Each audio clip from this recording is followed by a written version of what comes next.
Hello मेरे प्यारों, बहुत बहुत स्वागत है एक बार फिर से। होप सब मज़े में होगे। तो हमारे पास अगला टॉपिक जो है वो है calculation of fringe width. Fringe width को कैलकुलेट करना है। Okay, so our next topic is calculation of fringe width. चलिए लिखते शुरू करते हैं। First topic, calculation of fringe width. किसकी फ्रिंज विड्थ? इंटरफेरेंस पैटर्न जो हमारे पास है, उस इंटरफेरेंस पैटर्न की फ्रिंज विड्थ को हम कैलकुलेट करना चाहते हैं। देखो भाई, ऐसा था कि अभी जब हमारे पास इंटरफेरेंस पैटर्न होता है तो इंटरफेरेंस पैटर्न में आपके पास कुछ इस तरह से काली पट्टियाँ और चमकीली पट्टियों का एक पैटर्न बनता है। जैसे ये जो शेड कर रहे हैं ये समझ लो ब्राइट फ्रिंजें हैं, और जो शेड नहीं कर रहे हैं, दो शेडेड के बीच में जो है वो डार्क फ्रिंज है।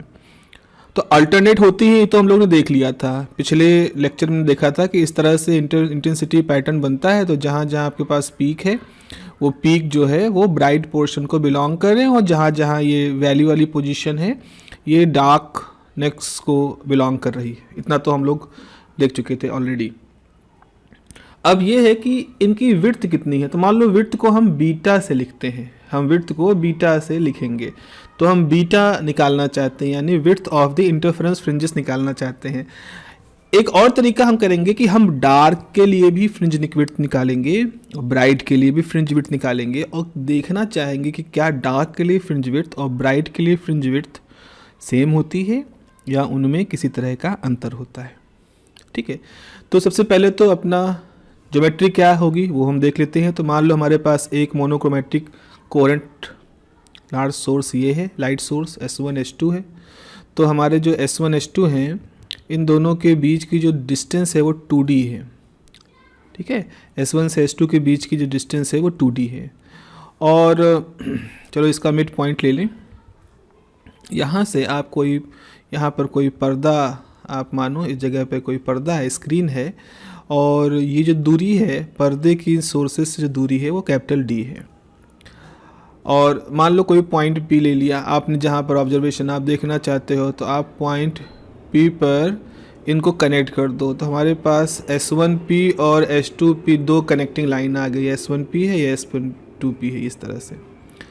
और अब क्या करें, इसको भी हम ज़रा सा कनेक्ट कर दें, तो ये डिस्टेंस कितनी हो जाएगी? D हो जाएगी।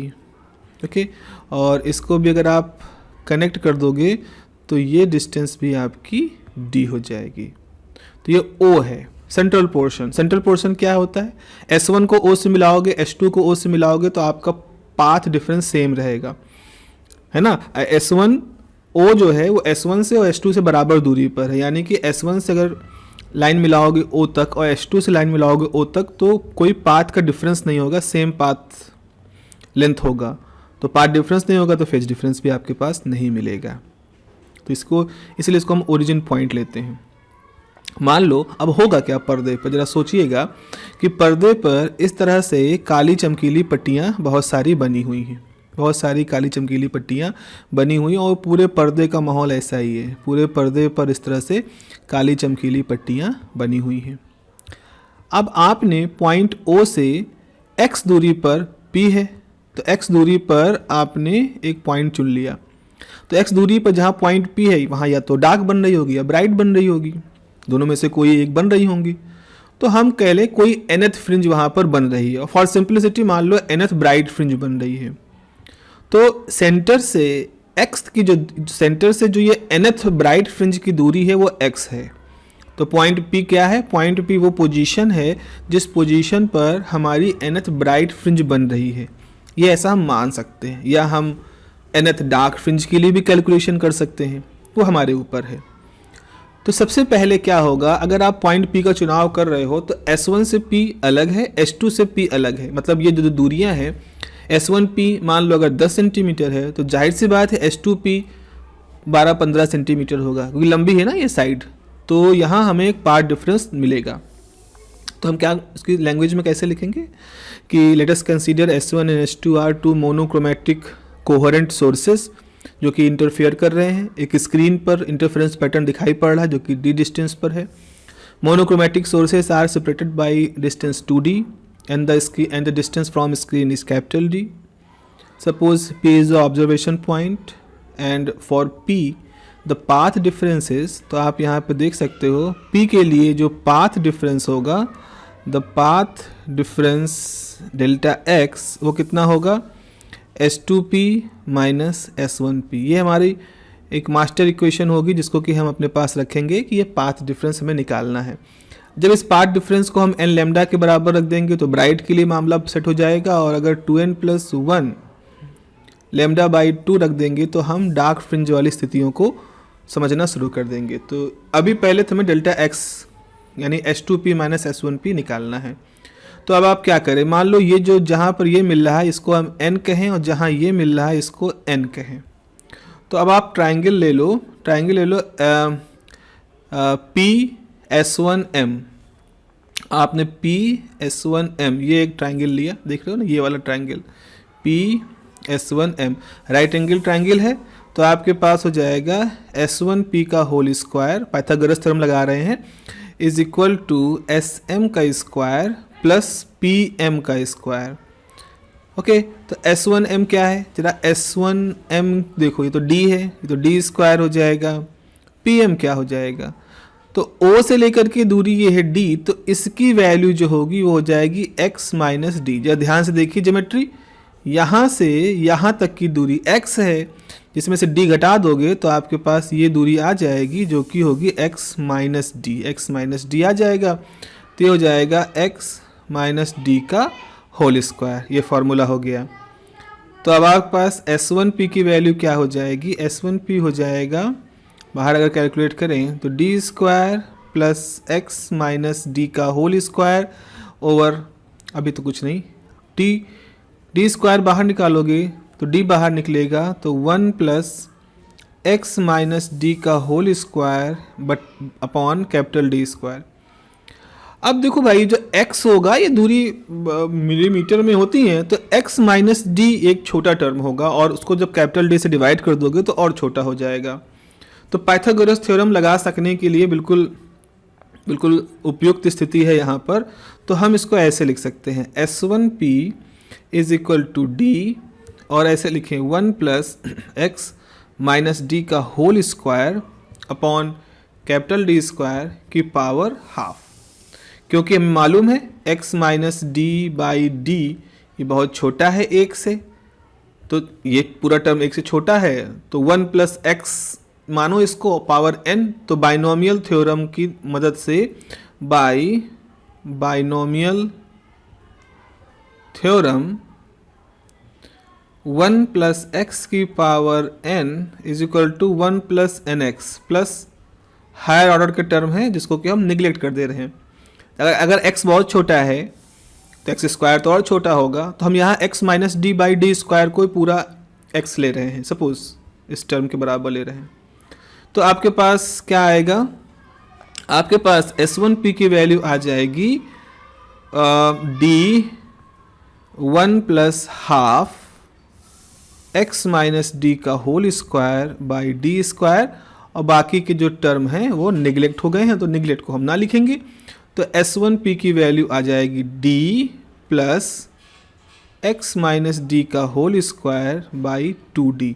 डी को मल्टीप्लाई कर दिया तो इसको मान लो इक्वेशन नंबर 1 हो गया।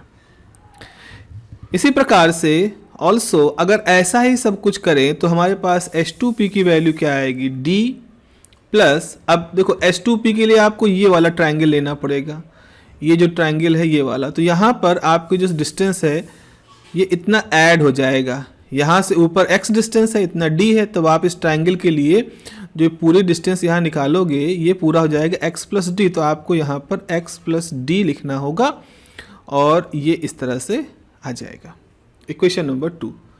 समझ गए होंगे ना, S1P जैसे निकाला है ऐसे ही पाइथागोरस थ्योरम लगाओगे और अब की बार आप ट्राइंगल इस्तेमाल करोगे, ट्राइंगल PS2N, इस ट्राइंगल के लिए बात करोगे तो आपके पास यही फॉर्मूलेशन आपको मिल जाएगा, सिंपली आपके पास आ जाएगा।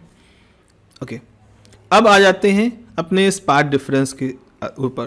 तो so delta x is equal to what, S2P minus S1P। चलिए इसको करके देखते हैं, दोनों का अंतर निकालते हैं।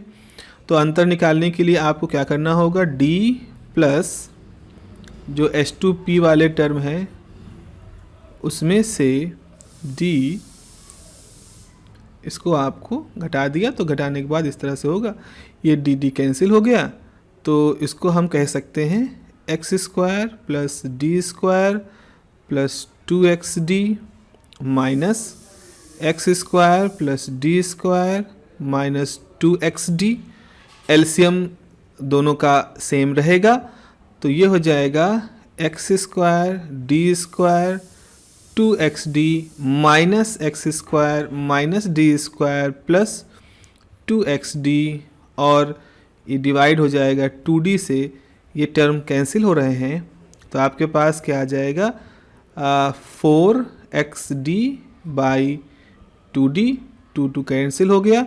तो आपके पास पाथ डिफरेंस की वैल्यू आ गई 2XD बाई कैपिटल D, है ना, 2XD बाई कैपिटल D। तो अब ये है पाथ डिफरेंस, ये हमारा पाथ डिफरेंस हो गया। अगर हम फॉर ब्राइट फ्रिंज करें तो फॉर nth ब्राइट फ्रिंज, मान लो पॉइंट P पर nth ब्राइट फ्रिंज बन रही थी, फॉर nth ब्राइट फ्रिंज क्या करोगे आप, डेल्टा x जो होगा वो किसके बराबर हो जाएगा, n लैम्डा। अगर आपको डाउट है कि आखिर ये कैसे लिख दिया मैंने, तो आप पीछे जाइए, लेक्चर नंबर 5 या 4 या 5 है, उसको देखें जा करके, तो वहाँ पर आप पाओगे कि इंटरफेरेंस के लिए हमने इस तरह कंडीशंस वहाँ पर बनाई हैं।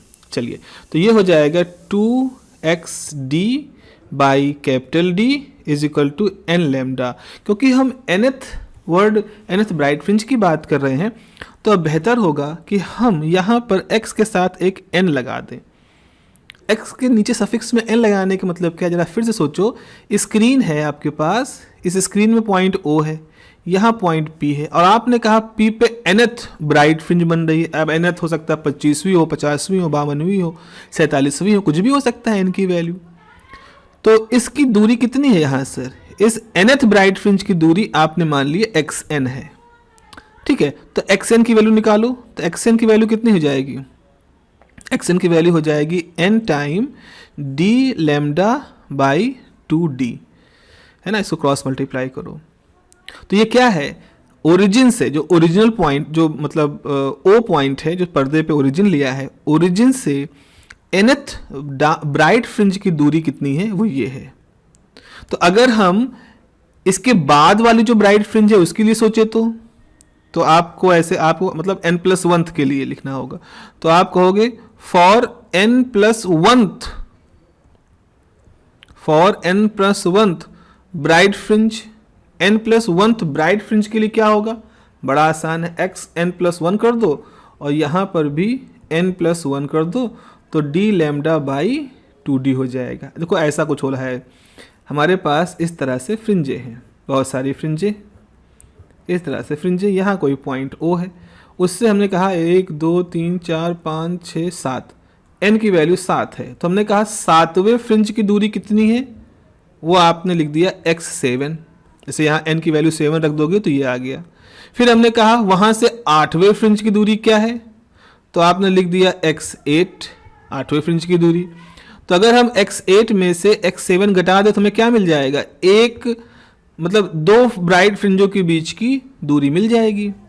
तो अगर आप निकालना चाहते हो कि सेपरेशन बिटवीन 2 ब्राइट फ्रिंजेस, अगर 2 ब्राइट फ्रिंजों के बीच का सेपरेशन निकालना है तो xn1 में से xn घटा दो, तो इसको हम कह रहे हैं बीटा।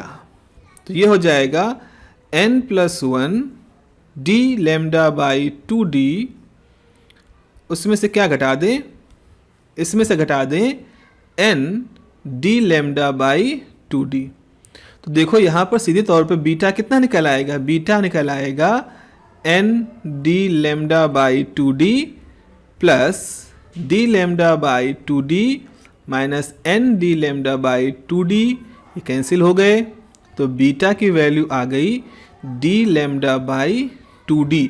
अब जरा सा टेक्निकलिटी के बारे में कहो, ये बीटा क्या दिखा रही है? बीटा दिखा रही है separation between two bright fringes. कौन कौन सी? n+1th and nth। अच्छा ये बताओ, दो ब्राइट फ्रिंजों के बीच में क्या मिल रहा है? ये डार्क है ना, तो इसका मतलब है अगर आप कह रहे हो कि दो ब्राइट फ्रिंजों के बीच की दूरी, एक ब्राइट फ्रिंज ये है, एक ब्राइट फ्रिंज ये है, इन दोनों के बीच की दूरी हमने पता कर ली।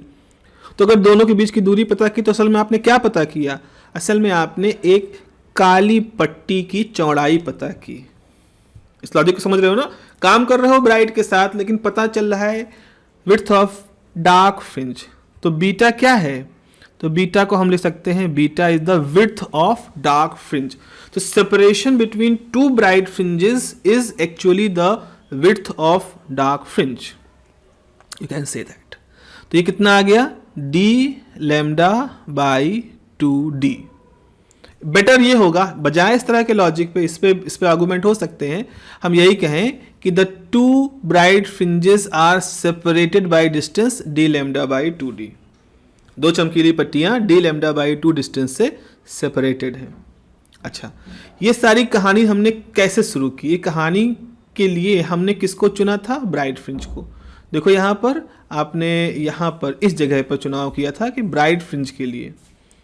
अगर मान लो यही सारी यहाँ से इस जगह से, अगर इस जगह से हम अपनी कहानी डार्क के लिए शुरू करते, तो मतलब हम ये कहते हैं कि दो डार्क फ्रिंजों के बीच की दूरी कितनी है वो निकाली जाए, तो ठीक है चलो ऐसा करते हैं। तो अब हम ये कह सकते हैं यही कहानी डार्क फ्रिंज के लिए। तो आपके लिखो फॉर nth डार्क फ्रिंज। अगर हमारे पास nth डार्क फ्रिंज है तो डेल्टा एक्स क्या हो जाएगा? डेल्टा एक्स हो जाएगा 2n+1 लेमडा बाई 2, ये हो जाएगा। और डेल्टा एक्स क्या निकाला था आपने? ज़रा देखें यहाँ पर, डेल्टा एक्स की वैल्यू थी 2xd by capital D, 2xd by capital D. तो इसका मतलब है 2 time xn d by capital D is equal to 2n+1 lambda by 2। तो यहाँ से xn क्या हो जाएगा? xn हो जाएगा 2n+1 लेमडा कैपिटल डी, और ये हो जाएगा 4 स्मॉल डी। ये क्या है? ये है distance of what? Distance of nth dark fringe from O, जो आपने ओरिजिन माना है उससे दूरी है ये आपकी। ऐसे ही फॉर n+1 डार्क फ्रिंज क्या हो जाएगा? n+1 डार्क फ्रिंज के लिए xn+1। अब यहाँ n+1 रखोगे तो जाएगा 2n+2+1 lambda D by 4d। तो ये हो जाएगा 2n+3 lambda D by 4d। Okay, अब यहाँ पे लिखोगे separation between to dark fringes, separation between to dark fringes. तो आप बीटा कर दोगे, बीटा बराबर xn+1 माइनस xn, यानी 2n+3 lambda D by 4d minus 2n+1 lambda capital D by 4d। तो ये आ गया आपके पास, देखो जरा सा एडजस्ट कर लें, तो ये आपके पास आ गया 2n+3 minus 2n-1 lambda D by 4d। तो ये 2n कट गया, ये 2 आ गया, तो 2 लेमडा डी बाई 4d। तो यहाँ पर बीटा आ गया लेमडा डी बाई 2d। देखो उतना ही जितना कि पहले केस में था। इससे पहले वाली इक्वेशन देखो भाई, इससे पहले वाली इक्वेशन ये थी lambda D by 2d, capital D lambda upon 2d dark क्यों लिखा था? क्योंकि दो ब्राइट के बीच में एक डार्क होता है। तो इस लॉजिक से हम यहाँ भी लिख सकते हैं, इसके लिए हम ब्राइट लिख सकते हैं, लेकिन वैल्यू उतनी है। इसका मतलब क्या है? इसका मतलब है कि अगर कहीं पर इंटरफेरेंस पैटर्न बन रहा है, आपके पास इस तरह से इंटरफेरेंस पैटर्न बन रहा है, तो इंटरफेरेंस पैटर्न में आपने ये ब्राइट पोर्शन बना दिए, ये ब्राइट पोर्शन है, ठीक है, ब्राइट पोर्शन है। तो दो ब्राइट पोर्शन के बीच में जो डार्क पोर्शन है वो भी लेमडा डी बाई 2d का है, और दो डार्क के बीच में जो ब्राइट है वो भी लेमडा डी बाई 2d का है। इसका मतलब क्या है? इसका मतलब ये निकल के आता है कि इंटरफेरेंस पैटर्न के अंदर all the dark and bright fringes are of same width and separated by same distances. ये इंटरफेरेंस पैटर्न की सबसे बड़ी खूबी है। बड़ी खूबी इन सेंस कि हम जब भी इंटरफेरेंस पैटर्न देखेंगे और डिफ्रैक्शन पैटर्न से इसके अंतर को देखना चाहेंगे, तो हम ये बताएंगे कि इंटरफेरेंस पैटर्न में सभी ब्राइट और डार्क फ्रिंजेस सेम इंटेंसिटी की होती हैं। कैसे पता सेम इंटेंसिटी की होती है? पिछले लेक्चर में जाके देखो, हमने इस तरह ग्राफ बनाया है, इस तरह ग्राफ, जिसका जो ये मैक्सिमम पॉइंट है ये 4a² के बराबर है। तो हमने ये कहा आपसे कि भाई सबकी इंटेंसिटी जो चमकीली है वो 4a² की है, जो डार्क है वो 0 की है। शर्त क्या है? शर्त ये है कि जब दोनों लाइट सोर्स का एम्पलीट्यूड 1 हो जाए तो सबके सब 4a² की हैं और सभी डार्क 0 इंटेंसिटी की हैं। एक ये प्रॉपर्टी इंटरफेरेंस पैटर्न की हो गई। दूसरी महत्वपूर्ण प्रॉपर्टी क्या है इंटरफेरेंस पैटर्न की? दूसरी महत्वपूर्ण प्रॉपर्टी है कि उनकी चौड़ाई बराबर होती है, विड्थ सबकी बराबर होती है। ब्राइट भी लेमडा डी बाई 2d होता है और डार्क भी लेमडा डी बाई 2d होता है।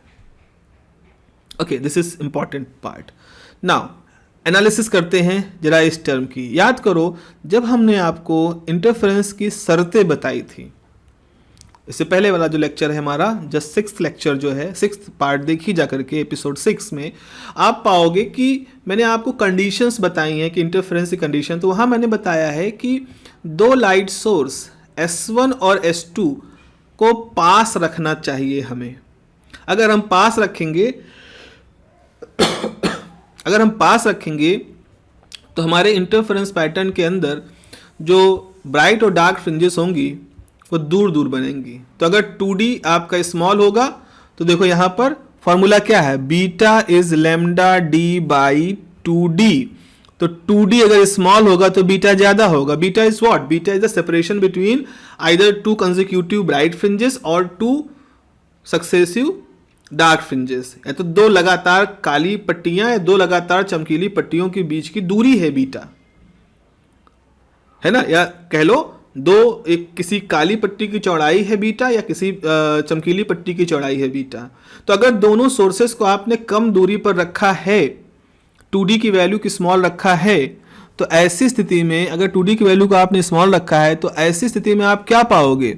ऐसी स्थिति में आप पाओगे कि जो पैटर्न बन रहा है उस पैटर्न में चमकीली काली पट्टियां दूर दूर हैं, और आप चाहते हो ये दूर दूर हो तो उनको हम अच्छे से पहचान सकें। लेकिन मान लो अगर आपने S1 को यहाँ रखा, S2 को यहाँ रखा, तो क्या होगा?